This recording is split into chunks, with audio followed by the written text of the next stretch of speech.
Hi all, welcome to I plus. അപ്പോൾ നമുക്ക് നമ്മുടെ ബാക്കി ക്ലാസ്സിൽ ഡെഫിനേഷനുമായിട്ട് ബന്ധപ്പെട്ട അല്ല അമെൻമെൻറ്റ്സിലെ ഡെഫിനേഷൻസുമായിട്ട് ബന്ധപ്പെട്ട ബാക്കി ക്ലാസ് നോക്കാം അല്ലേ. ഓക്കെ, ഇനി നമ്മൾ നോക്കാൻ പോകുന്നത് ഓഡി ആണ് കേട്ടോ.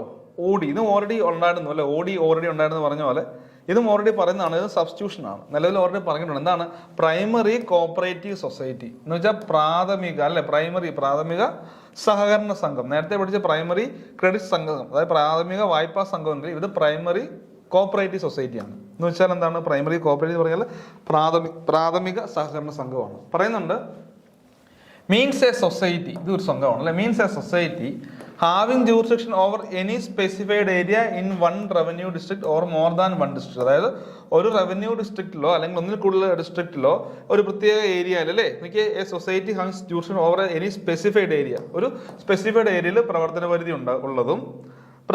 ഉള്ളതും പിന്നെ പറയാണ് ഹാവിംഗ് ഇൻഡിവിജ്വൽസും അതർ സൊസൈറ്റിയും സ്റ്റേറ്റ് ഗവൺമെന്റും ലോക്കൽ സെൽഫ് ഗവൺമെന്റും അംഗങ്ങളായിട്ടുള്ള സംഘമാണെന്ന് ഓർത്ത് വെക്കുക കേട്ടോ. ഒരു പ്രാഥമിക സഹകരണ സംഘം എന്ന് പറഞ്ഞാൽ ഒരു സൊസൈറ്റി അതിന്റെ പ്രവർത്തന പരിധി എന്ന് പറയുന്നത് any specified area in one revenue district or more than one district. ഒരു ജില്ലയിലോ ഒന്നിൽ കൂടുതൽ ജില്ലയിലോ ഒരു സ്പെസിഫൈഡ് ആയിട്ട് ഒരു പ്രത്യേക ഏരിയയിൽ പ്രവർത്തന പരിധി ഉള്ളതും പിന്നെ പറയാണ് എന്താണ് ഇൻഡിവിജ്വൽസും മറ്റ് സംഘങ്ങളും സ്റ്റേറ്റ് ഗവൺമെന്റും പിന്നെ തദ്ദേശമായിട്ടുള്ള അല്ലെ ലോക്കൽ സെൽഫ് ഗവൺമെന്റും അംഗങ്ങളായിട്ടുള്ളതാണ് പ്രൈമറി കോപ്പറേറ്റീവ് സൊസൈറ്റി അല്ലെങ്കിൽ പ്രാഥമിക സഹകരണ സംഘം എന്ന് ഓർത്ത് വെച്ചേക്കുക. പാടില്ല കേട്ടോ. അടുത്തതാണ് നോക്കിയേ, അടുത്തത് ക്ലോസ് പിയിലാണ് അല്ലെ. ക്ലോസ് പി എന്താണ് പിയിൽ പറയുക? എന്താണ് മക്കളെ പി? എന്താണ് പി? പി എന്ന് പറഞ്ഞാൽ രജിസ്ട്രാറിനെ കുറിച്ചല്ലേ ആണോ? രജിസ്ട്രാറിനെ കുറിച്ചാണ് പി പറയുക അല്ലെ. RCS ഫ്രണ്ട് ഫിലോസഫർ ഗൈഡ് എന്നൊക്കെ അറിയപ്പെടുന്നു. സെക്ഷൻ 3 ഈ RCSനെ കുറിച്ച് പറയുന്നത്. അപ്പോൾ നേരത്തെ ഇവിടെ പറയുന്നുണ്ടായിരുന്നു രജിസ്ട്രാർ ആയിട്ട് നമുക്ക് അല്ലേ four the words any person the words any officer of the state government shall be substituted. അതായത് അവിടെ നമ്മൾ നേരത്തെ പറഞ്ഞിട്ടുണ്ട് എന്താണ് ആരെ വേണമെങ്കിലും രജിസ്ട്രാർ ആയിട്ട് ഗവൺമെന്റിന് അപ്പോയിന്റ് ചെയ്യാമെന്ന് പറയുന്നുണ്ടായിരുന്നു അല്ലേ. Government may appoint any person as to be the registrar of cooperative societies എന്ന് നമ്മൾ പറയുന്നുണ്ടായിരുന്നു. എന്നാൽ ഇവിടെ അമെൻമെന്റിലൂടെ ആ എനി പേഴ്സൺ ഏത് വ്യക്തിയെയും എന്നുള്ളത് മാറ്റിയേക്കാണ്, സബ്സ്റ്റിറ്റ്യൂട്ട് ചെയ്യുകയാണ് കേട്ടോ. എനി പേഴ്സൺ എന്നുള്ള ഈ ഒരു വാക്കിനെ, അതായത്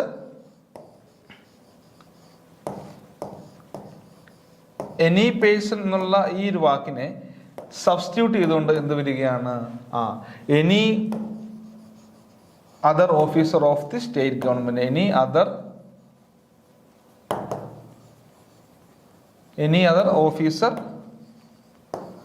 ഓഫ് ദി സ്റ്റേറ്റ് ഗവൺമെന്റ് ആണെന്ന് ഓർത്ത് നോക്കുക കേട്ടോ. Any other officer of the state government ആണെന്ന് ഓർത്ത് നോക്കുക. അതായത് എനി പേഴ്സൺ ഏത് വ്യക്തിയെ വേണമെങ്കിലും ഗവൺമെന്റ് രജിസ്ട്രാർഡ് അപ്പോയിന്റ് ചെയ്യുന്നതാണ് എനി പേഴ്സൺ, ഏതെങ്കിലും ഒരു വ്യക്തി. ഇതിനെ സബ്സ്റ്റിറ്റ്യൂട്ട് ചെയ്യുകയാണ്. ഇതിനെ സബ്സ്റ്റിറ്റ്യൂട്ട് ചെയ്തുകൊണ്ട് പറയുകയാണ് any other officer of the state government, സംസ്ഥാന സർക്കാരിലെ ഏതെങ്കിലും ഒരു ജീവനക്കാരൻ എന്ന് പറയുന്നത് കേട്ടോ. എനി അതർ ഓഫീസർ, അതാണ് അവിടെ വന്നിട്ടുള്ള പി രജിസ്ട്രാറിനെ കുറിച്ച് ഡിഫൈൻ ചെയ്യുന്ന അവിടെ വന്നിട്ടുള്ള ഒരു അമെൻമെന്റ് അതാണെന്ന് ഓർത്ത് വെക്കുക. പിന്നെ QB കേട്ടോ. After close QB the following close shall be inserted. അതായത് നമ്മൾ QB എന്ന് പറയുന്ന ഓൾറെഡി ഉള്ള ഒരു സെക്ഷൻ ഉണ്ട് അല്ലെ, സബ് സെക്ഷൻ ഉണ്ട്. അതിനുശേഷം എന്താണ് QBA എന്ന് പറയുന്ന ആ ഒരു ഇത് ആഡ് ചെയ്യണം, ആ ഒരു സെക്ഷൻ ആഡ് ചെയ്യണം എന്ന് പറയും. QBA കേട്ടോ. QBA എന്താണ് QBA? സോഷ്യൽ കോപ്പറേറ്റീവ് സൊസൈറ്റി, സാമൂഹിക സഹകരണ സംഘങ്ങൾ. എന്താണ് സാമൂഹിക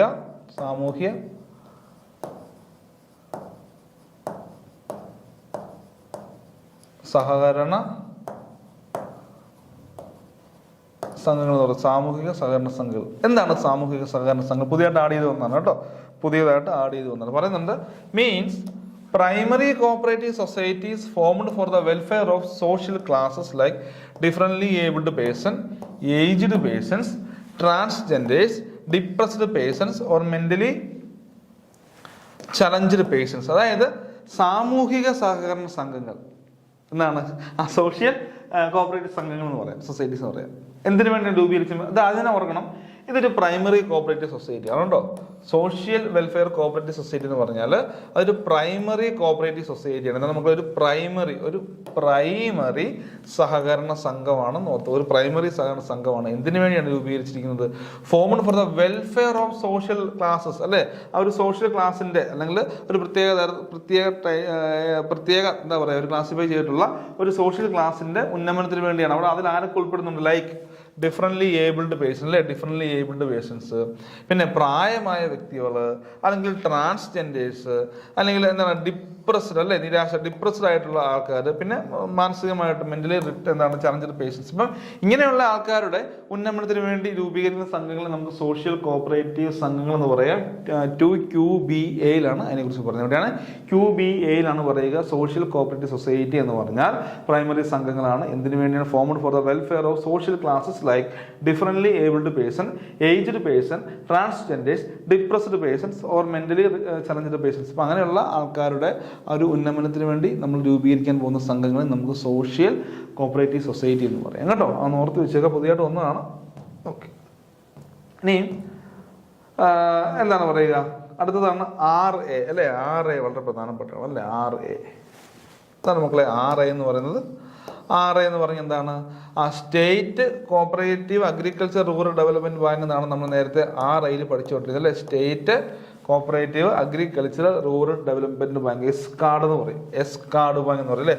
ഇവിടെ പറയുകയാണ് അതിന് മുൻപായിട്ട്, അതായത് ഈ നിലവിൽ പറഞ്ഞിരിക്കുന്ന പേരെന്താണ്? State cooperative agricultural rural development bank എന്നാണ് പറഞ്ഞിരിക്കുന്നത്. ഇവിടെ പുതിയൊരു അമെന്റ്മെന്റ് വന്നുകൊണ്ട് പറയുകയാണ് എന്താണ്? Kerala shall be inserted. Kerala എന്നുള്ള വാക്ക് ഇതിന് മുൻപായിട്ട്, ബിഫോർ ദ വേർഡ്സ്, ഇതിന് മുൻപായിട്ട് നമ്മൾ എന്ത് ചെയ്യിക്കണം? ഇൻസേർട്ട് ചെയ്യണം. ദാറ്റ് മീൻസ് ഇനി തൊട്ട് സെക്ഷൻ 2 RAയിൽ പറയുന്നത് എന്താണ്? കേരള സ്റ്റേറ്റ് എന്ന് തന്നെ പറയാം, അല്ലേ? Kerala state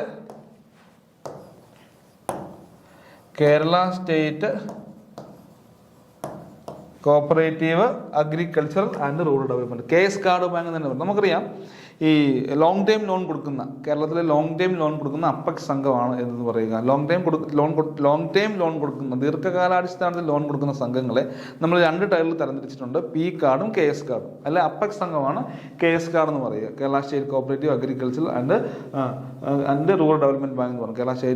Kerala state cooperative agriculture rural development bank എന്ന് പറയും. ഇതെന്താണ്? ഇതൊരു അപ്പെക്സ് സംഘമാണെന്ന് ഓർത്ത് വെക്കുക. ലോങ് ടൈം ലോൺ കൊടുക്കുന്നതിൽ അപ്പെക്സ് സംഘമാണെന്ന് ഓർത്ത് വെക്കുക. ഓക്കെ, പണ്ടത്തെ ഭൂപണയ ബാങ്ക്, ലാൻഡ് മോർഗേജ് ബാങ്കിൽ നിന്നൊക്കെയാണ് ഇത് രൂപീകരിച്ച് വന്നേക്കുന്നത്. പഴയ ഭൂപണയ ബാങ്ക് എന്നൊക്കെ പഠിച്ചിട്ടില്ലേ? LMB, land mortgage bank.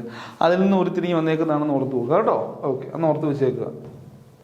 പിന്നെ പറയണം, after close you the following close shall be added namely. ഇനി പുതിയതായിട്ട് നമ്മൾ വീണ്ടും ആഡ് ചെയ്യാൻ പോകുന്ന യു എന്ന് പറഞ്ഞിട്ടുള്ള ആ ഒരു ക്ലോസിന് ശേഷം നമ്മൾ ആഡ് ചെയ്യാൻ പോകുന്ന സംഭവമാണ് വി, അല്ലേ? വി എന്ന് പറയുന്നത്. വി എന്ന് പറയുന്നത് യൂത്ത് കോപ്പറേറ്റീവ് സംഘങ്ങൾ. എന്താണ് മക്കളെ? എന്താണ് വി എന്ന് പറയുന്നത്? യൂത്ത് കോപ്പറേറ്റീവ് സംഘങ്ങൾ, യൂത്ത് കോപ്പറേറ്റീവ് സൊസൈറ്റി ആണെന്ന് ഓർത്ത് പോകും. Youth cooperative society. അപ്പോൾ പറഞ്ഞിട്ടുണ്ട് യൂത്ത് കോപ്പറേറ്റീവ് സൊസൈറ്റി എന്ന് പറയുന്നത് എന്താണ് അർത്ഥമാക്കുക? യൂത്ത് കോപ്പറേറ്റീവ് സൊസൈറ്റി എന്ന് പറഞ്ഞാൽ youth cooperative society means cooperative society which are registered to promote entrepreneurship, new technology, innovations and startup with the objective to generate employment and income and the welfare of youth and having its areas operation within one district ആണ്. അപ്പം പുതിയതായിട്ട് വരുന്നതാണ്, അല്ലെ? യൂത്തിന് വേണ്ടി, അതായത് youth ആയിട്ടുള്ള ആൾക്കാർക്ക് വേണ്ടി, അല്ലെ? യൂത്തിന് വേണ്ടിയുള്ള ഒരു സഹകരണ സംഘത്തിനാണ് യൂത്ത് കോപ്പറേറ്റീവ് സൊസൈറ്റി എന്ന് പറയുക. അത് വീലാണ് പറയുക, വീലാണ് ഡിഫൈൻ ചെയ്യുക കേട്ടോ. ഇവിടെയാണ് വീലാണ് അത് ഡിഫൈൻ ചെയ്യുക എന്ന് ഓർത്ത് വെക്കുക. അപ്പോൾ ഇത് ഓർത്ത് വെക്കുക. എന്തിനു വേണ്ടിയാണ്? മീൻസ് ഇതൊരു സംഘമാണ്. എന്തിനു വേണ്ടിയാണ് രജിസ്റ്റർ ചെയ്യുക? വിച്ച് ആർ രജിസ്റ്റേർഡ് ടു എന്തിന്?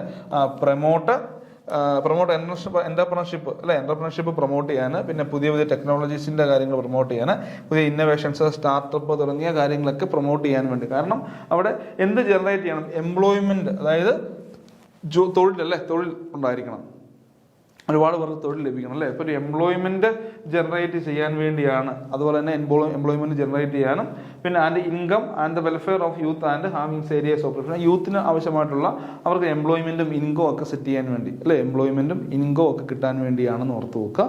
പിന്നെ ഇവരുടെ പ്രവർത്തന പരിധി ഒരു ജില്ലയ്ക്കുള്ളിലായിരിക്കും കേട്ടോ. പറയുന്നുണ്ട് and having it's areas of operation within 1 district, ഒരു ജില്ലയ്ക്കുള്ളിലായിരിക്കും ഇവരുടെ പ്രവർത്തന പരിധി എന്ന് ഓർത്ത് വെക്കുക. യൂത്ത് വളരെ പ്രധാനപ്പെട്ടാണ് കേട്ടോ, നമ്മൾ പഠിച്ചോണേ. നോട്ട് ചെയ്ത് പഠിച്ചേക്കണം യൂത്ത്. ഓക്കെ, അങ്ങനെ നമ്മൾ ഡെഫിനേഷൻസിൽ ആ ഒരു എന്ത് കഴിഞ്ഞു, ആ ഒരു അമെൻമെൻറ്റുകൾ കഴിഞ്ഞു. ഡെഫിനേഷൻസിൽ അമെൻമെൻറ്റ് കഴിഞ്ഞു. ഇനി നമ്മൾ പഠിക്കാൻ പോകുന്നത് അമെൻമെൻറ്റ് ഓഫ് സെക്ഷൻ 3 ആണ്. സെക്ഷൻ 3ലെ അമെൻമെൻറ്റുകളെ കുറിച്ചാണ് ഇനി പഠിക്കാൻ പോകുന്നത് കേട്ടോ. സെക്ഷൻ 3 അമെൻമെൻറ്റ്സ് ഓഫ് സെക്ഷൻ 3ലെ കുറിച്ചാണ് പഠിക്കാൻ പോകുന്നത്. സെക്ഷൻ 3ലെ അമെൻമെൻറ്റുകളെ കുറിച്ചാണ് പഠിക്കാൻ പോകുന്നത്. In section 3 of the principal act അല്ലേ, നമ്മൾ എന്തിനെ പറ്റിയായിരുന്നു സെക്ഷൻ 3ൽ പഠിച്ചുകൊണ്ടിരുന്നത്? സെക്ഷൻ 3ൽ പഠിച്ചുകൊണ്ടിരുന്നത് രജിസ്ട്രാറിനെ കുറിച്ചായിരുന്നു അല്ലെ, RCSനെ കുറിച്ചായിരുന്നു നമ്മൾ സെക്ഷൻ 3ൽ പഠിച്ചുകൊണ്ടിരുന്നത്. നമുക്ക് നോക്കാം. In subsection 1, for the words a person, the words an officer of the state government shall be substituted എന്ന് പറയുന്നുണ്ട്. അപ്പം നിലവിൽ നമ്മൾ പറഞ്ഞുകൊണ്ടിരുന്നത് സെക്ഷൻ 3 രജിസ്ട്രാറിനെ കുറിച്ചാണ്. അവിടെ 2 സെക്ഷനുകൾ പറഞ്ഞു, 2 ഉപവകുപ്പുകൾ പറയുന്നുണ്ട്, അല്ലെങ്കിൽ 2 സബ്സെക്ഷൻ പറയുന്നുണ്ട്. സെക്ഷൻ 3 സബ്സെക്ഷൻ 1ഉം സെക്ഷൻ 3 സബ്സെക്ഷൻ 2ഉം പറയുന്നുണ്ടായിരുന്നു. ഇവിടെ സബ്സെക്ഷൻ 1ൽ പറയുന്നത് the government may appoint any person as to be the registrar of cooperative society എന്നാണ് പറയുന്നുണ്ട് അല്ലേ. നോട്ടിഫിക്കേഷൻ ഒക്കെ ഇഷ്യൂ ചെയ്തുകൊണ്ട് ഗവൺമെന്റിന് ആരെ വേണമെങ്കിലും RCS ആയിട്ട് അപ്പോയിന്റ് ചെയ്യാം. അങ്ങനെ ഗവൺമെന്റ് അപ്പോയിന്റ് ചെയ്യുന്ന ആ സെക്ഷൻ 3ലെ സബ്സെക്ഷൻ 1 പ്രകാരമുള്ള RCSന്റെ പ്രവർത്തന പരിധി ഫോർ ദ സ്റ്റേറ്റ് ആയിരിക്കും. ക്ലിയർ ആക്കണം. അതാണ് മെയിൻ രജിസ്ട്രാർ. നമ്മൾ ഏറ്റവും ടോപ്പ് ലെവലിൽ നിന്ന് മെയിൻ ആയിട്ടൊരു രജിസ്ട്രാർ ഉണ്ട്. അദ്ദേഹത്തെ കുറിച്ചാണ് സെക്ഷൻ 3 സബ്സെക്ഷൻ 1ൽ പറയുന്ന ഓർത്ത് കേട്ടോ. ആ മെയിൻ രജിസ്ട്രാറിനെ കുറിച്ചാണ് സെക്ഷൻ 3 സബ്സെക്ഷൻ 1ൽ പറയുന്നത് ഓർത്ത് കൊടുക്കുക. ഇനി അവിടെ സെക്ഷൻ 3 സബ്സെക്ഷൻ 2ൽ പറയുന്നത് ഫങ്ഷണൽ രജിസ്ട്രാറിനെ കുറിച്ചാണ്. എന്താണ്? ഫങ്ഷണൽ രജിസ്ട്രാറിനെ കുറിച്ചായിരുന്നു. അതായത് ഗവൺമെന്റ് എന്ത് ചെയ്യുക, ബൈ ജനറൽ ഓർ സ്പെഷ്യൽ ഓർഡറിലൂടെ, ഒരു ജനറൽ ഉത്തരവിലൂടെയോ അല്ലെങ്കിൽ എന്താണ് പറയുക, ഒരു പ്രത്യേക ഉത്തരവിലൂടെയോ, ഒരു ജനറൽ അല്ലെങ്കിൽ സ്പെഷ്യൽ ഓർഡറിലൂടെ എന്ത് ചെയ്യുകയാണ്, താഴെത്തട്ടിലുള്ള ആൾക്കാർക്ക് ആ രജിസ്ട്രാറിന്റെ അധികാരങ്ങൾ താഴെത്തട്ടിലുള്ള ആൾക്കാർക്ക് ഡെലിഗേറ്റ് ചെയ്ത് കൊടുക്കപ്പെടുകയായിരുന്നു. അതായത് ഒരു താലൂക്ക് സെക്ഷൻ 3 സബ്സെക്ഷൻ 2 പ്രകാരം പറയുകയാണ്, ഒരു താലൂക്കിലെ കാര്യങ്ങൾ നോക്കാൻ അല്ലേ, ഒരു താലൂക്കിലെ കാര്യങ്ങൾ നോക്കാൻ അവിടെ ആരുണ്ടായിരുന്നു? താലൂക്കിലെ കാര്യങ്ങൾ നോക്കാൻ അവിടെ AR ഉണ്ട്. പിന്നെ ഒരു ഡിസ്ട്രിക്റ്റിലെ കാര്യങ്ങൾ നോക്കാനാണെങ്കിൽ അവിടെ JR ഉണ്ട്. ഇതൊക്കെ എന്താണ്? ഇതൊക്കെ ഒരു താഴെത്തട്ടിലേക്ക് നമ്മൾ ഡെലിഗേറ്റ് ചെയ്ത് കൊടുക്കപ്പെടുന്നതാണ്, താഴെത്തട്ടിലേക്ക് വികേന്ദ്രീകരണം ചെയ്ത് കൊടുക്കുന്നതാണ്. അപ്പോൾ ഇവിടെ പറയുന്നത് നമ്മൾ പറഞ്ഞുകൊണ്ടിരുന്നത് എങ്ങനെയായിരുന്നു? എനി പേഴ്സൺ എന്നുള്ളതല്ല, എ പേഴ്സൺ അല്ലേ, the government may appoint a person to be the registrar of cooperative societies for the state എന്നാണ് സെക്ഷൻ 3 സബ്സെക്ഷൻ 1ൽ പറഞ്ഞതെങ്കിൽ ഇവിടെ ഈ എ പേഴ്സൺ അല്ലേ, ഒരു വ്യക്തി എന്ന് പറയുന്നുണ്ട്, ആ പേഴ്സണെ എടുത്താൽ കളയുകയാണ്. ആ പേഴ്സൺ വേണ്ട, ഈ എ പേഴ്സൺ വേണ്ട അല്ലേ. Substitute for the words A person, the words an officer of the state government. അപ്പോൾ അവിടെ എ പേഴ്സണ് പകരം an officer of the state government എന്ന് നമ്മൾ ഓർത്തു വെക്കണം. ഇപ്പം നേരത്തെ ആയിരുന്നെങ്കിൽ നമ്മൾ കുട്ടികൾ പഠിക്കാൻ പറഞ്ഞു കൊടുക്കുമായിരുന്നു, സെക്ഷൻ 3ലെ സബ്സെക്ഷൻ 1 പ്രകാരമുള്ള രജിസ്ട്രാർ മെയിൻ രജിസ്ട്രാർ ആണെന്ന് പറഞ്ഞു കൊടുക്കുമായിരുന്നു അല്ലേ. IAS ഓഫീസർ ആയിട്ടുള്ള രജിസ്ട്രാർ ആണെന്നൊക്കെ പറഞ്ഞു കൊടുക്കുമായിരുന്നു. നമ്മൾ VL മേത്ത കമ്മിറ്റി റെക്കമെൻഡ് ചെയ്തിട്ടുണ്ട് എന്നാണ് രജിസ്ട്രാർ IAS ഓഫീസർ ആയിരിക്കണം. അപ്പം അതുകൊണ്ട് നമ്മളെപ്പോഴും പറഞ്ഞു മക്കളെ നിങ്ങൾ അങ്ങനെ പഠിച്ചാൽ, പക്ഷേ ഇനി നമുക്ക് അങ്ങനെ പറയാൻ പാടില്ല. അതായത് ഇനി IAS ഓഫീസർ ആയിരിക്കണമെന്ന് നിർബന്ധമില്ല. Any officer of the state government എന്ന് പറയുക, an officer of the state government എന്നാണ് പറയുക. An officer of the state government എന്നാണെന്ന് ഓർത്തു പോകുക കേട്ടോ. എ പേഴ്സന് പകരം an officer of the state government shall be substitute. അപ്പം ഇത് സബ്സ്റ്റിറ്റ്യൂട്ട് ചെയ്യണം. അതായത് ഇതിനെ കളഞ്ഞുകൊണ്ട് an officer of the state government നമ്മൾ സബ്സ്റ്റിറ്റ്യൂട്ട് ചെയ്യണം എന്ന് ഓർത്തു പോകുക. അതാണ് പറയുക. ഇനി സബ്സെക്ഷൻ 2ൽ പറയുക for the words any person, അതായത് രണ്ടാമത് പറയുന്നതാണ് the government may appoint any person അല്ലേ, അങ്ങനെ by general or special order by delegate all or any of the power of the registrar. അപ്പോൾ രജിസ്ട്രാറിന്റെ അധികാരങ്ങൾ പൂർണ്ണമായിട്ടോ ഭാഗികമായിട്ടോ താഴെത്തട്ടിലേക്ക് വികേന്ദ്രീകരണം ചെയ്തുകൊണ്ട് ആരെ വേണമെങ്കിലും അവിടെ രജിസ്ട്രാർ അപ്പോയിന്റ് ചെയ്യാന്ന് പറയുന്നുണ്ടായിരുന്നു. അതായത് ഫോർ എക്സാമ്പിൾ നമ്മൾ JR AR ഡെപ്യൂട്ടി അഡീഷണൽ രജിസ്ട്രാറിനെ നിങ്ങൾ ഉദ്ദേശിക്കുക. പക്ഷേ ഇനി നമ്മൾ ഓർക്കുക, അത് നമുക്ക് മാറ്റി. ഓക്കെ, എനി പേഴ്സൺ എന്നുള്ളത് മാറ്റി any officer of the state government എന്നാക്കി ഓർത്തു കേട്ടോ.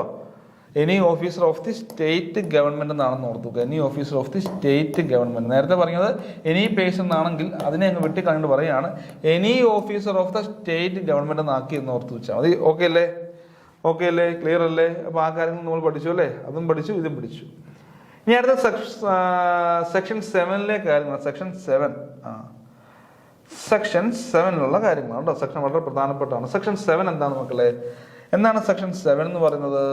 സെക്ഷൻ 7 രജിസ്ട്രേഷൻ ആണെന്ന് ഓർത്തു പോകുക കേട്ടോ. സെക്ഷൻ 7 എന്താണ്? രജിസ്ട്രേഷൻ ആണെന്ന് ഓർത്തു പോകുക. കാരണം നമുക്കറിയാം സെക്ഷൻ 6 പ്രകാരം അല്ലെ, സെക്ഷൻ 6 പ്രകാരം നമ്മൾ എന്ത് നൽകും? ആപ്ലിക്കേഷൻ ഫോർ രജിസ്ട്രേഷൻ നൽകും ഓർത്ത് നോക്കുക. എന്താണ്? ആപ്ലിക്കേഷൻ ഫോർ രജിസ്ട്രേഷൻ നൽകും. അത് പ്രകാരം നമ്മൾ നൽകിയ ആപ്ലിക്കേഷൻ പ്രകാരം സെക്ഷൻ 6 പ്രകാരമാണ് സംഘം രൂപീകരിക്കാൻ അപേക്ഷ നൽകുന്നത്. ആർക്കാണ് അപേക്ഷ നൽകുന്നത്? രജിസ്ട്രാറാണ് അപേക്ഷ നൽകുന്നത്. രജിസ്ട്രാറിനാണ് അപേക്ഷ നൽകുന്നത്. അങ്ങനെ രജിസ്ട്രാറിന് നമ്മൾ അപേക്ഷ നൽകി കഴിയുമ്പോൾ ഓർത്ത് വെക്കണം, രജിസ്ട്രാറിന് അപേക്ഷ നൽകി കഴിയുമ്പോൾ അദ്ദേഹം അപേക്ഷ സ്വീകരിച്ച ശേഷം എന്താണ് സെക്ഷൻ 7 പ്രകാരമാണ് അദ്ദേഹം രജിസ്റ്റർ ചെയ്യുക എന്ന് പറയുന്നുണ്ട്. അപ്പൊ ഇവിടെ കുറച്ച് കാര്യങ്ങൾ വ്യത്യാസം വന്നിട്ടുണ്ട് അല്ലേ? കൂടുതലും അവിടെ സബ്സ്റ്റിറ്റ്യൂഷൻസ് ആണ് വരിക. നോക്കിയേ പറയുന്നുണ്ട്, സബ്സ്റ്റിറ്റ്യൂഷൻസും അഡീഷൻസും വരുന്നുണ്ട്. അപ്പം in clause D, the word and coming after the word and symbol rules shall be deleted എന്ന് ഓർത്ത് നോക്കുക. ഓക്കെ, അതവിടെ വിട്ടേക്കുക, നോക്കേണ്ട കാര്യമില്ല. പിന്നെ പറയാണ് he may register a society and its bylaw within a period of 90 days from the date of the application, the symbol and the word and shall be substituted after the following clause. അതായത് നേരത്തെ നമ്മൾ സംഘം register ചെയ്യാൻ വേണ്ടി ഒരു അപേക്ഷ കൊടുത്തിട്ടുണ്ടെങ്കിൽ, സംഘം രജിസ്റ്റർ ചെയ്യാൻ വേണ്ടി ഒരു അപേക്ഷ കൊടുത്തിട്ടുണ്ടെങ്കിൽ എല്ലാ കാര്യങ്ങളും പക്ക ആണ് എന്നുണ്ടെങ്കിൽ രജിസ്ട്രാർ എന്ത് ചെയ്യും? 90 ദിവസമാകുമായിട്ട് രജിസ്റ്റർ ചെയ്ത് തരണം എന്നാണ് പറഞ്ഞുകൊണ്ടത് അല്ലേ? ആണോ? രജിസ്ട്രാർ എന്ത് ചെയ്തെന്നാണ് പറഞ്ഞിരിക്കുന്നത്? 90 ദിവസത്തിനകമായിട്ട് രജിസ്ട്രാർ അവിടെ നമുക്കത് എന്ത് ചെയ്ത് തരണം? രജിസ്റ്റർ ചെയ്ത് തരണം എന്നുണ്ട്. എന്നാൽ ആ 90-നെ അങ്ങ് മാറ്റിയേക്ക് കേട്ടോ. 90-നെ മാറ്റി 60 ആക്കി ആദ്യം ഓർത്ത് വെക്കുക. 90-നെ മാറ്റി 60 ആക്കി. അതായത് നേരത്തെ 90 ദിവസമായിട്ടാണ് രജിസ്ട്രാർ രജിസ്റ്റർ ചെയ്ത് തരേണ്ടതെന്നുണ്ടെങ്കിൽ ഇപ്പോൾ അതിനെ 60 ദിവസമാക്കി നോക്കി തരുന്നത്. അതാ പറയാ ദാറ്റ് പ്രൊപ്പോസ്ഡ് ക്രെഡിറ്റ് സൊസൈറ്റി. അപ്പം പിന്നെ വേറെ 2 കാര്യങ്ങൾ ഓർത്ത് വെക്കണം കേട്ടോ. വേറെ ഇവിടെ പുതിയ ആൾ മുന്നിട്ടുണ്ട്.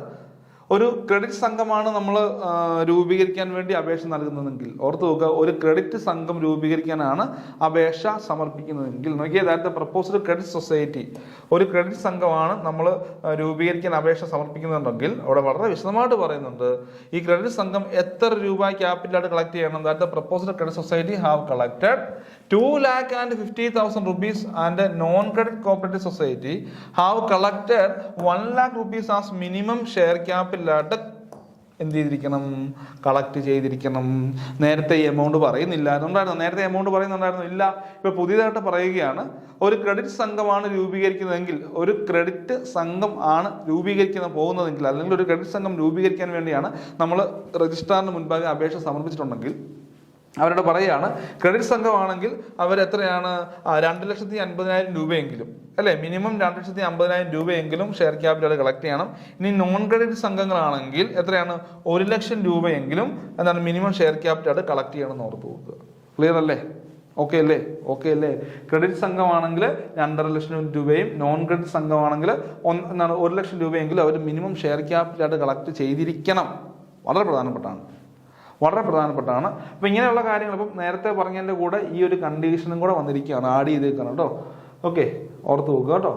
ഓക്കെ, നേരത്തെ ഈ വരെ ഉള്ളായിരുന്നു, ABCD ഈ വരെ ഉള്ളെങ്കിൽ ഇപ്പം എന്താണ് F ആഡ് ചെയ്തിട്ടുണ്ടെന്ന് ഓർത്തത്. F കൂടെ അതിൻ്റെ കൂടെ ആഡ് ചെയ്തിട്ടുണ്ട്. പിന്നെ പറയാണ് he may register society and it's bylaw within A period of 60 days കേട്ടോ. Within A period of 60 days എന്ന് ഓർത്ത്. Within A period of 60 days from the date of receipt of the application. അപ്പോൾ എല്ലാ കാര്യങ്ങളും പക്കയാണ്, എല്ലാ കാര്യങ്ങളും ഓക്കെ ആണെന്നുണ്ടെങ്കിൽ രജിസ്ട്രാറിന് മുൻപാകെ അപേക്ഷ കിട്ടിക്കഴിഞ്ഞാൽ രജിസ്ട്രാർ അപേക്ഷ കിട്ടി 60 ദിവസമായിട്ട് രജിസ്റ്റർ ചെയ്ത് കൊടുക്കണം.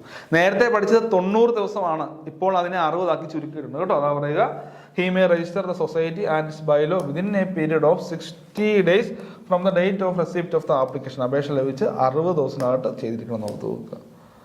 ഓക്കെ, ക്ലിയർ ആയില്ലേ? നേരത്തെ എത്രയാണ് മക്കളെ? 90 ആണെങ്കിൽ ഇപ്പോൾ 60 ആണ്. നേരത്തെ ക്രെഡിറ്റ് സംഘത്തിന്റെ ക്യാപിറ്റലിനെ കുറിച്ച് പറയുന്നില്ല. ഇപ്പോൾ ഒരു ക്രെഡിറ്റ് സംഘമാണെങ്കിൽ മിനിമം 2,50,000 രൂപയെങ്കിലും, ഒരു നോൺ ക്രെഡിറ്റ് സംഘമാണെങ്കിൽ മിനിമം 1,00,000 രൂപയെങ്കിലും എന്താണ് കളക്ട് ചെയ്യണം? ഷെയർ ക്യാപിറ്റൽ കളക്ട് ചെയ്യണം. ഇനിയും പറയണം provided that the requirement of minimum share capital in this clause shall not be applicable to cooperative societies of SC fisheries, vanitha, transgenders, primary, Anand, bat and milk cooperative societies, school, college, traditional industrial cooperative societies. അതായത് minimum share capital credit ആണെങ്കിൽ 2,500, non credit ആണെങ്കിൽ 1,00,000 രൂപ കടത്തി ചെയ്യണം minimum. എന്നാൽ അത് ബാധകമല്ല. ആർക്ക് ബാധകമല്ല? നോക്കിയേ, കോഓപ്പറേറ്റീവ് സൊസൈറ്റീസ് ഓഫ് SC/ST. അപ്പം SC/ST സംഘത്തിന് അവിടെ ആ മിനിമം ഷെയർ ക്യാപിറ്റൽ എന്നുള്ളത് ബാധകമല്ല. ക്ലിയർ അല്ലേ? SC/ST സംഘത്തിന് ആ ഷെയർ ക്യാപിറ്റൽ ബാധകമല്ല. പിന്നെ ട്രൈബ്സ് ഫിഷറീസ് സംഘത്തിന് അത് ബാധകമല്ല. വനിതാ സംഘത്തിന് ബാധകമല്ല. ട്രാൻസ്ജെൻഡർ സംഘത്തിന് ഈ മിനിമം ഷെയർ ക്യാപിറ്റൽ ബാധകമല്ല. Primary, Anand, bat and milk cooperative സൊസൈറ്റീസിന് ബാധകമല്ല. സ്കൂള്, കോളേജ്, പിന്നെ ട്രഡീഷണൽ ഇൻഡസ്ട്രിയൽ കോഓപ്പറേറ്റീവ് സൊസൈറ്റിക്കൊന്നും ഈ ഒരു മിനിമം ഷെയർ ക്യാപിറ്റൽ ബാധകമല്ല എന്ന് ഓർത്ത് നോക്കുക. ഓക്കെ ആണോ? അവിടെയൊന്നും ഒരു മിനിമം ഷെയർ ക്യാപിറ്റൽ എന്നുള്ള കൺസെപ്റ്റ് ഇല്ല. അവർക്ക് നോക്കണ്ട. ബാക്കിയുള്ള സംഘങ്ങളാണെങ്കിൽ ക്രെഡിറ്റ് ആണെങ്കിൽ 2,00,000, നോൺ ക്രെഡിറ്റ് ആണെങ്കിൽ 1,00,000 രൂപ മിനിമം ഷെയർ ക്യാപിറ്റലായിട്ട് കളക്ട് ചെയ്തിരിക്കണം എന്ന് ഓർത്ത് നോക്കുക. ഓക്കെ അല്ലേ? ഇനി അവിടെ വരികയാണ് in subsection 2 for the word 7 days the words 15 days shall be substituted. എന്താണ് സെക്ഷൻ 7 സബ്സെഷൻ 2 പ്രകാരം പറഞ്ഞത്? സെക്ഷൻ 7-ലെ സബ്സെഷൻ 2 പ്രകാരം നമ്മൾ പറഞ്ഞുകൊണ്ടിരുന്നത് എന്തായിരുന്നു? റിജക്ഷൻ ആണ് അല്ലേ? എന്താണ്? റിജക്റ്റ് ചെയ്യുകയാണെങ്കിൽ സംഘം, അതായത് ഒരു പ്രപ്പോസൽ സംഘം അപേക്ഷ അല്ലെ, ഒരു ആപ്ലിക്കേഷൻ അത് രജിസ്ട്രാർ റിജക്റ്റ് ചെയ്യുകയാണെങ്കിൽ നമ്മൾ നേരത്തെ പഠിച്ചത് റിജക്റ്റ് ചെയ്ത് 7 ദിവസത്തിനകമായിട്ട് നൽകണമെന്നായിരുന്നു അല്ലേ? നേരത്തെ പഠിച്ചത് റിജക്റ്റ് ചെയ്ത് 7 ദിവസത്തിനകമായിട്ട് നൽകിയിരിക്കണമെന്നായിരുന്നു. എന്നാൽ ഇപ്പോൾ എന്താണ്? പുതിയ അമെൻമെന്റിലൂടെ 15 ദിവസം കൂട്ടിച്ചേർത്തു. റൂളിൽ എത്രയാണ്? റൂള് 4.5 എത്രയാണ്? 15 ദിവസം തന്നെയാണ് അല്ലേ? സെക്ഷൻ 7 സബ്സെഷൻ 2-ൽ നേരത്തെ 7 ആയിരുന്നു, അതിനെ അങ്ങ് കളഞ്ഞു. ആ 7-നെ കളഞ്ഞുകൊണ്ട് ഇപ്പോൾ 15 ദിവസമായി. ഇപ്പോൾ റൂൾ പ്രകാരമായിക്കോട്ടെ, സെക്ഷൻ പ്രകാരമായിക്കോട്ടെ, സംഘം സംഘത്തിന്റെ രജിസ്ട്രേഷനുള്ള അപേക്ഷ റിജക്റ്റ് ചെയ്താൽ 15 ദിവസമായിട്ട് തനത് പാർട്ടിയെ അല്ലെങ്കിൽ ചീഫ് പ്രൊമോട്ടറെ അല്ലെങ്കിൽ ആ സൊസൈറ്റിയെ കാര്യങ്ങൾ അറിയിച്ചില്ല. നിങ്ങളുടെ അപേക്ഷ റിജക്റ്റ് ചെയ്തു. ചുമ്മാ അത് മാത്രം പറഞ്ഞാൽ പോലെ എന്തുകൊണ്ട് റിജക്റ്റ് ചെയ്തു, എന്താണ് കാരണം, ഈ കാരണം കൊണ്ട് റിജക്റ്റ് ചെയ്തു എന്നും കൊണ്ട് നമ്മൾ പറഞ്ഞിരിക്കണം എന്ന് ഓർത്ത് നോക്കുക. ഓക്കെ, അപ്പം ഇത്രയും കാര്യങ്ങളാണ് നമ്മൾ പറഞ്ഞുകൊണ്ടിരുന്നത് ഓർത്ത് നോക്കുക. ഓക്കെ, ഇത്രയും കാര്യങ്ങളാണ് നമ്മളിവിടെ പറഞ്ഞത്. പിന്നെ 8A അല്ലേ? 8A പറയുന്നുണ്ട് അമെൻമെന്റ് of section 8A. Section 8A എന്താണ് അമെൻമെന്റ്? അഫിലിയേഷന്റെ കാര്യങ്ങളാണ് പറഞ്ഞുകൊണ്ടിരുന്നത് അല്ലേ? അപ്പോൾ അവിടെ നേരത്തെ പറഞ്ഞു subsection 2 of section 8A of the principal act for the word 60 days wherever it occurs the word 45 days shawl be substitute ചെയ്യുകയാണ്. നമ്മൾ അഫിലിയേഷന് വേണ്ടി സെൻട്രൽ അല്ലെങ്കിൽ അപ്പക് സൊസൈറ്റിയിലേക്ക് നമ്മൾ അഫിലിയേഷൻ കൊടുക്കുന്നുണ്ട്. ഇപ്പോൾ ഒരു സംഘം പ്രൈമറി ആയിട്ടാണ് രൂപീകരിച്ചിട്ടുണ്ടെങ്കിൽ അവർ എവിടെ അഫിലിയേഷൻ കൊടുക്കണം? സെൻട്രൽ സംഘത്തിനും. ഒരു സംഘം സെൻട്രൽ സംഘമായിട്ടാണ് രൂപീകരിക്കുന്നതെങ്കിൽ അവർ അപ്പക് സംഘത്തിലേക്ക് അഫിലിയേറ്റ് ചെയ്യണം. അങ്ങനെ അഫിലിയേറ്റ് ചെയ്യാൻ വേണ്ടി ഒരു അപേക്ഷ കൊടുത്തു കഴിഞ്ഞാൽ 60 ദിവസമായിട്ട് അതിന്മേൽ തീരുമാനം എടുക്കണം എന്നൊക്കെ പറയുന്നുണ്ടായിരുന്നു. അല്ല റിജക്റ്റ് ചെയ്യുകയോ 60 ദിവസം കാലാവധി ആയിരുന്നെങ്കിൽ ഒരു സംഘം അഫിലിയേഷന് വേണ്ടി ഒരു സെൻട്രൽ സംഘത്തിലോ ഒരു അപ്പക് സംഘത്തിലോ, അപ്പം ഓർത്ത് വെക്കുക, ഒരു സംഘം പ്രൈമറി ആയിട്ടാണ് ഇപ്പം നമ്മളെല്ലാം കൂടി ചേർന്നിട്ട് പ്രൈമറി സംഘം രൂപീകരിക്കുകയാണെങ്കിൽ നമ്മൾ സെൻട്രൽ സംഘത്തിലേക്ക് അഫിലിയേറ്റ് ചെയ്യണം. ഇനി ഒരു സെൻട്രൽ സംഘമായിട്ടാണ് നമ്മൾ രൂപീകരിക്കുന്നതെങ്കിൽ അപ്പക് സംഘത്തിലേക്ക് അഫിലിയേറ്റ് ചെയ്യണം. അങ്ങനെ ഈ അഫിലിയേഷനെ കുറിച്ചാണ് ഇവിടെ പറയുക. അപ്പോൾ അഫിലിയേഷൻ കൊടുത്തു കഴിഞ്ഞാൽ അഫിലിയേഷൻ കിട്ടി 60 ദിവസമായിട്ട് തീരുമാനം എടുക്കണം എന്നൊക്കെയാണ് പറയുക അല്ലേ? ഇല്ലെങ്കിൽ അതിനെ അവിടെ അങ്ങനത്തെ അഫിലിയേഷൻ കിട്ടിയിട്ട് കണക്കാക്കപ്പെടുന്നൊക്കെ ഓർക്കുന്നുണ്ട്. അപ്പോൾ 60 ദിവസം മാറ്റി ഇവിടെ 45 ദിവസമാക്കി ഓർത്താൽ മതി കേട്ടോ. 60 ദിവസം മാറ്റിയിട്ട് എന്ത് ചെയ്യുകയാണ്? ഇവിടെ 45 ദിവസം ആക്കി ഓർത്തു. 60 ദിവസം മാറ്റി ഇവിടെ 45 ദിവസമാക്കി ഓർത്തു. നേരത്തെ 60 ദിവസമായിരുന്നെങ്കിൽ 60 days ആയിരുന്നെങ്കിൽ ആ 60 days മാറ്റി ഇവിടെ 45 days ആക്കി ഓർത്തു കേട്ടോ. 45 days ആക്കി ഓർത്തു. നേരത്തെ 60 ആയിരുന്നു, ഇപ്പോൾ അത് 45 days ആക്കി ഓർത്തു നോക്കുക. അപ്പോൾ ഇത്തരം കാര്യങ്ങളാണ് ഈ സെക്ഷൻ 8A അമെൻമെൻറ്റ് പഠിക്കുന്നത്. 60 ദിവസത്തെ 45 അഫിലിയേഷൻ ആണെന്ന് ഓർത്തു നോക്കുക. ഇതെങ്ങനെയാണോ ഈ അമെൻമെൻറ്റ് കിടക്കുന്നത് അതുപോലെയാണ് നമ്മൾ പഠിപ്പിക്കുന്നത് കേട്ടോ. എങ്ങനെയാണോ ഈ അമെൻമെൻറ്റ് വന്നിരിക്കുന്നത്, എങ്ങനെയാണ് ഒഫീഷ്യലായിട്ട് വന്നിരിക്കുന്നത്, അതേ ഒഫീഷ്യലായിട്ട് തന്നെയാണ് ഞങ്ങൾ നിങ്ങളെ ഇവിടെ പഠിപ്പിക്കുന്നത് ഓർത്തു കേട്ടോ. ഓക്കെ, അപ്പം കാര്യങ്ങൾ നിങ്ങൾക്ക് മനസ്സിലായി ഞാൻ വിചാരിക്കുന്നു കേട്ടോ. ഇത്തരം കാര്യങ്ങൾ ഓക്കെ അല്ലേ? അപ്പം നമ്മൾ ഒന്നുകൂടെ നോടിച്ച് നോക്കാം. സെക്ഷൻ 8A കാര്യം പറഞ്ഞു. അവിടെ എത്രയാണ്? സെക്ഷൻ 8A 60 ദിവസം എന്നുള്ളത് 45 ദിവസമാക്കി മാറ്റി ഓർത്ത് നോക്കുക. പിന്നെ എന്താണ്? രജിസ്ട്രാർ 90 ദിവസം എന്നുള്ളത് 60 ദിവസമാക്കി മാറ്റി ഓർത്ത് വെക്കുക. പിന്നെ 7 ദിവസത്തെ 15 ദിവസം റിജക്റ്റ് ചെയ്യുകയാണെങ്കിൽ 7 എന്നുള്ളത് 15 ആക്കി ഓർത്ത് വെക്കുക. പിന്നെ ഒരു ക്രെഡിറ്റ് സംഘമാണെങ്കിൽ 2.5 ലക്ഷവും നോൺ ക്രെഡിറ്റ് സംഘമാണെങ്കിൽ 1 ലക്ഷം രൂപയും മിനിമം ഷെയർ ക്യാപിറ്റലായിട്ട് കളക്ട് ചെയ്യണം. പക്ഷേ അത് ചില സംഘത്തിന് ബാധകമല്ല. SC/ST സംഘത്തിന്, ഫിഷറി സംഘത്തിന്, വനിതാ സംഘത്തിന്, ട്രാൻസ്ജെൻഡേഴ്സ് സംഘത്തിന്, പ്രൈമറി ആനന്ദ് സംഘങ്ങൾക്ക്, പിന്നെ school, college, traditional industrial cooperative സൊസൈറ്റീസിലൊന്നും ഈ മിനിമം ഷെയർ ക്യാപിറ്റൽ ബാധകമല്ല എന്ന് ഓർത്തു കൂടെ. അവിടെ നിന്ന് മിനിമം ഷെയർ ക്യാപിറ്റൽ ബാധകമല്ല. പിന്നെ നമ്മൾ പഠിച്ചത് എന്താണ്? ഓക്കെ, ഇത്തരം കാര്യങ്ങളാണ് വളരെ പ്രധാനപ്പെട്ടാണ് നമുക്ക് പഠിക്കാനുള്ളത്. ഓക്കെ, ഇപ്പോൾ ഈ കാര്യങ്ങൾ നമ്മൾ ഈ ക്ലാസ്സിൽ ഇപ്പോൾ പഠിച്ചു അല്ലേ? പിന്നെ സെക്ഷൻ 3 പറഞ്ഞിട്ടുണ്ട് രജിസ്ട്രാർ എനി പേഴ്സൺ, എ പേഴ്സണും എനി പേഴ്സണും മാറുകയാണ് അല്ലേ? എ പേഴ്സണും എനി പേഴ്സണും മാറി എന്താണ് പറയുക? എ പേഴ്സൺ മാറിയിട്ട് an officer of the state government വരുന്നുണ്ട്. പിന്നെ താഴെ നിന്നാണ് any officer of the state government വരുന്നുണ്ട്. കാരണം ഇതിന് IAS ഓഫീസറാക്കാൻ നിർബന്ധമൊന്നുമില്ല. പിന്നെ യൂത്ത് കോഓപ്പറേറ്റീവ് സൊസൈറ്റീസിൻ്റെ കാര്യം നമ്മൾ പറഞ്ഞു 2Vയിലാണ് വരിക അല്ലേ? എൻ്റർപ്രണർഷിപ്പുകളും ഇന്നോവേഷൻസുകളും തൊഴിലും വരുമാനവും, എസ്പെഷ്യലി യൂത്തിന് തൊഴിലും വരുമാനവും ഉണ്ടായിരിക്കണം എന്ന് ഓർത്ത് നോക്കുക. അതിനുവേണ്ടിയാണെന്ന് ഓർത്ത് നോക്കുക. ഓക്കെ, പിന്നെ നമ്മുടെ കാർഡ് എസ് കാർഡിന് മുമ്പായിട്ട് കേരള സ്റ്റേറ്റ് അല്ലെ, വെറും state cooperative agriculture and rural development അതിന് മുൻപായിട്ട് കേരള എന്നുള്ള പേരും കൂടെ ആഡ് ചെയ്യുന്ന ഓർത്ത് നോക്കുക. ഓക്കെ, പിന്നെ പ്രൈമറി സംഘങ്ങളെ കുറിച്ചൊക്കെയാണ് നമ്മൾ ഈ ഒരു ക്ലാസ്സിൽ ഡിസ്കസ് ചെയ്തത്. അപ്പോൾ എന്ത് ചെയ്യുക, കാര്യങ്ങൾ നിങ്ങൾക്ക് പ്രോപ്പറായിട്ട് മനസ്സിലായെന്ന് വിചാരിക്കുന്നു കേട്ടോ. ഇത്തരം കാര്യങ്ങൾ നിങ്ങൾക്ക് പ്രോപ്പറായിട്ട് മനസ്സിലായെന്ന് വിചാരിക്കുന്നു. ബാക്കി കാര്യങ്ങൾ നമുക്ക് അടുത്ത ക്ലാസ്സിൽ മനസ്സിലാക്കാം. അമെൻമെൻറ്റ് വളരെ പ്രധാനപ്പെട്ടാണെന്ന് ഓർത്ത് വെക്കുക. അമെൻമെൻറ്റ് വളരെ പ്രധാനപ്പെട്ടാണ്. കാര്യങ്ങൾ പ്രോപ്പറായിട്ട് കമ്പയർ ചെയ്തിട്ടുണ്ട്. ഞാൻ അതുകൊണ്ടാണ് കമ്പയർ ചെയ്ത് നിങ്ങൾ പറഞ്ഞു തരുന്നത്. പണ്ടത്തെ എങ്ങനെയാണ്, ഇപ്പോഴത്തെ എങ്ങനെയാണ്, അല്ലേ, പണ്ടത്തെ എങ്ങനെയാണ്, ഇപ്പോഴത്തെ എങ്ങനെയാണെന്ന് കമ്പയർ ചെയ്ത് പറഞ്ഞു തരുന്നത് കാര്യം ഇത് തന്നെയാണ്. അപ്പോൾ സംശയങ്ങളൊക്കെ പ്രോപ്പറായിട്ട് നോട്ട് ചെയ്ത് തന്നെ പഠിക്കുക കേട്ടോ. കമ്പയർ ചെയ്ത് പഠിക്കണം. ഇനി ഇതേ വരികയുള്ളൂ. ഓക്കെ, അപ്പം അങ്ങനെയാണെങ്കിൽ നമുക്ക് അടുത്ത ക്ലാസ്സിൽ ബാക്കി കാര്യങ്ങളോട്ട് അടുത്ത ക്ലാസ്സിൽ കാണാം. Okay, thank you.